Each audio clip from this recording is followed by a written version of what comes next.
ব্রেনের কার্যক্ষমতা বাড়ানোর উপায়। নমস্কার, আমি সঞ্জয় কুমার মজুমদার, সহকারী অধ্যাপক, অর্থনীতি বিভাগ, Kalkini Syed Abul Hossain college. Dear learners, আশা করি তোমরা সবাই ভালো আছো, আমিও ভালো আছি। ব্রেনের কার্যক্ষমতা বাড়ানোর অন্যতম উপায়, ব্রেনের কার্যক্ষমতা কিছু কিছু পদ্ধতির মাধ্যমে বাড়ানো যায়। ব্রেনের কিছু ব্যায়াম আছে, এগুলো হচ্ছে কি ব্যায়ামের মতো। এগুলো করলে ব্রেনের কার্যক্ষমতা বাড়ে। আর ব্রেনের কার্যক্ষমতা যদি বেড়ে যায় তাহলে তোমার পড়াশোনা এটা কি অনেক ভালো হবে। অর্থাৎ তুমি যে পড়াটা পড়বে সেটা তোমার অনেক দিন মনে থাকবে, তুমি ভালোভাবে পড়তে পারবে, পরীক্ষায় ভালো রেজাল্ট করতে পারবে।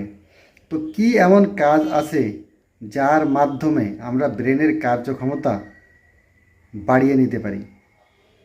হ্যাঁ, এমন একটি কাজ আছে যার মাধ্যমে আমরা আমাদের ব্রেনের কার্যক্ষমতা বাড়িয়ে নিতে পারি।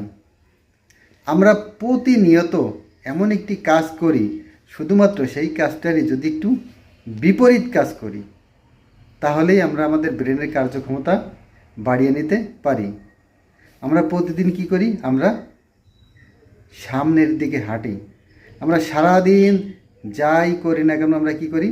সামনের দিকে হাঁটি। আমরা দৌড়াই সামনের দিকে, আমরা মোবাইল স্ক্রলিং করি সামনের দিকে। অর্থাৎ আমরা যাই করি না কেন সব কি করি? সামনের দিকে। কিন্তু কি করতে হবে?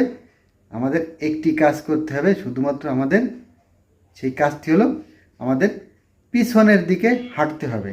হ্যাঁ, শুধুমাত্র পিছনের দিকে হাঁটার ফলে তুমি তোমার ব্রেনের কার্যক্ষমতা বাড়িয়ে নিতে পারো। শুধুমাত্র পিছনের দিকে হাঁটার ফলে তুমি তোমার ব্রেনের কার্যক্ষমতা বাড়িয়ে নিতে পারো। তুমি যখন সামনের দিকে হাঁটো তখন হচ্ছে কি, এটা ব্রেনের একটা অভ্যাস হয়ে গেছে যে তুমি এই কাজটা করো। অর্থাৎ সামনের দিকে সবসময় হাঁটতেছো, এটা করতে করতে কি হয়েছে? ব্রেনের একটা অভ্যাস হয়ে গেছে। কিন্তু তুমি যখন পিছনের দিকে হাঁটবে তখন কি তোমাকে মনোযোগ নিয়ে, মনোযোগ ধরে হাঁটতে হবে। আর এই মনোযোগ ধরে হাঁটার জন্যই ব্রেনের কার্যক্ষমতা বেড়ে যাবে। কারণ তখন ব্রেনকে একটা অন্যরকম, অন্য প্যাটার্ন করতে বাধ্য করে। ব্রেনকে কী করতে হয়? অন্য একটা প্যাটার্ন করতে বাধ্য করে। কারণ তুমি যখন পিছনের দিকে হাঁটছো তখন তোমাকে কী করতে হয়? মনোযোগ দিয়ে আস্তে আস্তে হাঁটতে হবে। তোমার পায়ের পাতা তালু কীভাবে পড়ছে এটা সবসময় তোমাকে কি মনোযোগ দিয়ে লক্ষ্য করতে হয়। এই একটি কারণে, অর্থাৎ মনোযোগ ধরে ধরে হাঁটার কারণেই ব্রেনের কার্যক্ষমতা বেড়ে যায়। তাই কি করতে হবে? তুমি যদি ব্রেনের কার্যক্ষমতা বাড়িয়ে নিতে চাও তাহলে পিছনের দিকে হাঁটতে হবে। সবসময় কি পিছনের দিকে সোজা হাঁটার চেষ্টা করবে, বাঁকা পথে হাঁটার চেষ্টা করবে না। আর কি, তুমি যখন পিছনের দিকে হাঁটবে খোলা বড় মাঠ, এমন যেখানে অনেক জায়গা রয়েছে, সুন্দর মাঠ, সেখানে হাঁটার চেষ্টা করবে। কারণ ছোট রাস্তায় তুমি হাঁটতে গেলে বিপদ হতে পারে, আর পিছনে পড়ে যেতে পারো। এই জন্য কী করতে হবে? তুমি পিছনে যখন হাঁটবে তোমাকে সুন্দর একটা মাঠ, ভালো একটা জায়গা নির্বাচন করতে হবে। অর্থাৎ যেখানে তুমি যদি পিছনের দিকে হাঁটা শুরু করো তাহলে তোমার পড়ে যাওয়ার সম্ভাবনা থাকবে না। তাই কি করবে? শুধুমাত্র একটি অভ্যাসের কারণে আমরা সবসময় কি হাঁটি সামনের দিকে, এটা করতে করতে এটা ব্রেনের একটা অভ্যাস হয়ে গেছে। কিন্তু পিছনের দিকে যখন হাঁটবে এটা কি তোমার এখনও অভ্যাস হয়নি। তাই তুমি যখন পিছনের দিকে হাঁটবে, হাঁটা শুরু করবে, তখন আস্তে আস্তে ধীরে ধীরে মনোযোগ দিয়ে হাঁটবে।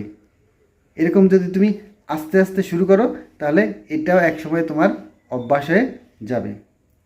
তাই শুধুমাত্র এই একটি নতুন অভ্যাস তৈরি করার মাধ্যমে তুমি তোমার ব্রেনের কার্যক্ষমতা বাড়িয়ে নিতে পারো।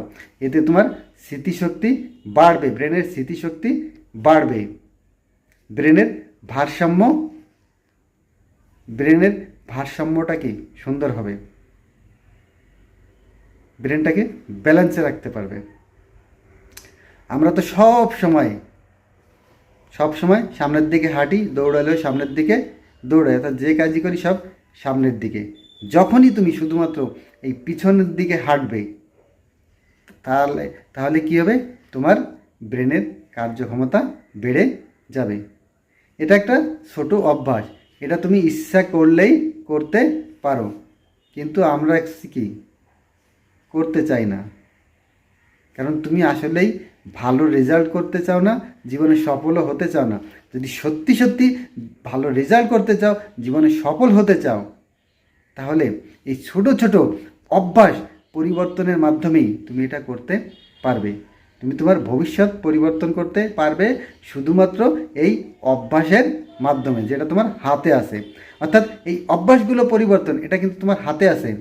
তুমি ইচ্ছা করলেই এই ছোট ছোট অভ্যাসগুলো পরিবর্তন করতে পারো। এই ছোট ছোট অভ্যাস পরিবর্তনের মাধ্যমেই তুমি তোমার ভবিষ্যৎটাকেও পরিবর্তন করতে পারবে। তো আমরা পরবর্তী ক্লাসে অন্য কোনো বিষয় নিয়ে আলোচনা করব। তোমরা সবাই ভালো থাকবে, পড়ালেখার সঙ্গেই থাকবে। সবাইকে ধন্যবাদ।